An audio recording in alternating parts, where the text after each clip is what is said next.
তুমি অমুক পাওয়ার দেখায় একটা মানুষকে পিটায় মেরে ফেলে দিলা, অমুক পাওয়ার দেখায় একজনের সম্পদ কলমের খোঁচা দিয়ে দখল করে ফেলে দিলা, মনে করলো যে কেউ দেখলো না।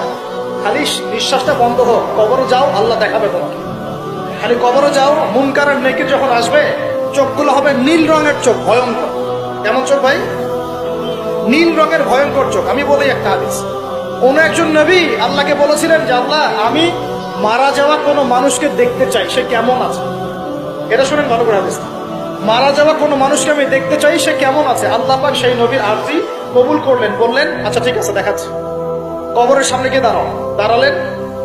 1000 বা 2000 বছর আগের কোন ব্যক্তি যে মারা গেছে তাকে কবর থেকে চিন্তা করো, নবী দেখছেন এবং সে ভয় থরথর করে কাঁপছে, এখনো ভয় থরথর করে কাঁপছে। নবীজি আমাদের নবী নন, অন্য কোন নবী তিনি। সেই নবী বলছেন যে তুমি ভয় কাঁপছো কেন? তুমি কত বছর আগে ইন্তেকাল করছো, কি তোমার হালচাল বলো আমাকে। সেই ব্যক্তি বলছে আমি আজকে থেকে 1000 বা 1500 বছর আগে মারা গেছি। আমি ভয়ে কাঁপছি।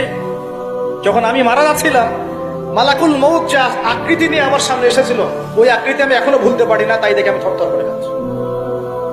তিনি বলছেন যে আমি 1500 বছর হয়ে গেছে আমার মউতের, কিন্তু আমার দেহ থেকে এখন পর্যন্ত রূহ কবজ করার যে কষ্ট, এই কষ্ট এখনো যায় না।